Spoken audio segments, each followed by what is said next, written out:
Les gens ont tellement craqué sur le chocolat de Dubaï qu'ils ont fait flamber le prix de la pistache. 15 € le kilo l'année dernière, 20 € cette année, ça fait plus 33% en un an. Zbim! Au départ, quelqu'un s'est juste filmé en train de manger une tablette et puis c'est complètement parti en pistache. Chocolat de Dubaï.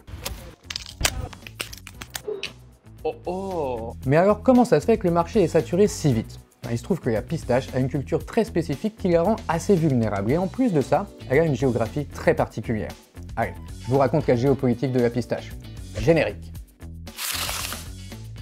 À la base, la pistache, ça vient d'Iran. Puis la culture s'est étendue à tout le Moyen-Orient et au bassin méditerranéen, et aujourd'hui encore, l'Iran est le premier producteur au monde, mais on va y revenir. En 2025, il n'y a qu'une poignée de pays qui produisent de la pistache. Si on regarde la carte, on voit que le foyer de production est au Moyen-Orient, autour de l'Iran, mais on repère aussi d'autres acteurs, comme par exemple les États-Unis.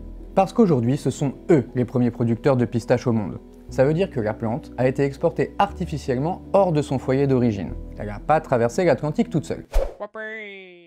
Et ça pose un problème. Le mieux pour vous l'expliquer, c'est encore d'en parler à un spécialiste. Bonjour, je m'appelle Benjamin Novak, je suis maître de conférence en agronomie à VET AgroSup. Benjamin vient juste de sortir un livre pile poil sur le sujet. Hasard de dingue.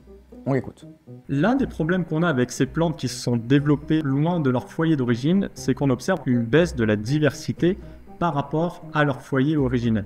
La culture va se développer à partir d'un nombre réduit de variétés, et ce qui fait qu'aujourd'hui, toutes les plantations partagent la même susceptibilité. Et oui, toutes ces plantes, elles sont un peu cousines, et donc sensibles. C'est un phénomène qu'on observe particulièrement avec le cacao. Donc, la pistache, il y a des années avec, et des années sans. Regardez-moi ce graphique de la production aux États-Unis. Ça marche vraiment une année sur deux. Et c'est exactement la même chose pour l'Iran. Alors pourquoi les États-Unis se sont-ils lancés dans cette galère? Que diable allaient-ils faire dans cette pistache? Petit retour en arrière. On est en 1979 et l'Iran vient de faire sa révolution islamique. Exit le Shah, on passe à l'ayatollah Khomeini. Et les États-Unis sont pas contents, mais alors pas contents du tout. Ils décrètent un embargo sur tous les produits iraniens. Le pétrole bien sûr, mais aussi la pistache.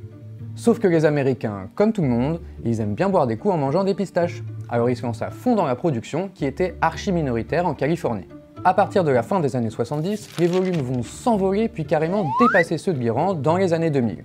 Et pour arriver à un tel résultat si vite, les États-Unis ont fait comme d'habitude, ils ont vu les choses en grand. Bienvenue à Lost Hills, en Californie, à mi-chemin entre San Francisco et Los Angeles. Ici, on a des millions d'arbres plantés sur plus de 40 000 hectares.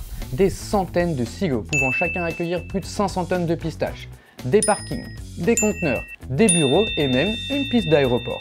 En toute simplicité, la plus grande usine de pistaches au monde. Et je vous parle même pas de la plus grande pistache du monde, qui elle se trouve 1200 km plus à l'est, au Nouveau-Mexique. Je vous avais bien dit que les États-Unis faisaient les choses en grand. D'ailleurs, si on regarde la superficie consacrée à la culture de la pistache, on voit que les États-Unis sont toujours largement en dessous de l'Iran. C'est une culture beaucoup plus intensive et productive. Pour résumer, non seulement la culture est géographiquement très localisée, dans une quinzaine de pays à peine, mais à l'intérieur même de ces pays, elle est de nouveau très localisée. Par exemple, aux États-Unis, ça se passe toujours uniquement en Californie, et ça pose problème. Pas vrai, Benjamin? Quand les productions sont très concentrées, elles peuvent être toutes touchées par un même phénomène climatique. Par exemple, en Californie, toutes ces cultures peuvent être touchées par des sécheresses qui sont assez fréquentes dans la région, et notamment des sécheresses interannuelles qui veulent fortement faire diminuer la production et donc mettre en péril l'approvisionnement. Et oui, une sécheresse en Californie et c'est toute la production mondiale qui trinque. Et je sais pas si vous avez remarqué, mais en ce moment, les années de sécheresse en Californie, c'est pas vraiment ça qui manque. Donc la culture de la pistache, en plus d'être dominée par un duo plutôt inhabituel, elle est très concentrée géographiquement et ça la rend très vulnérable. Si TikTok s'enflamme pour les glaces à la pistache cet été, je vous parie qu'elles auront de nouveau pris 30% en septembre. Les pistaches que j'ai achetées pour cette vidéo, je les ai payées 11 € les 350 grammes. Et ça, c'est pour vous mes petits cartochatons.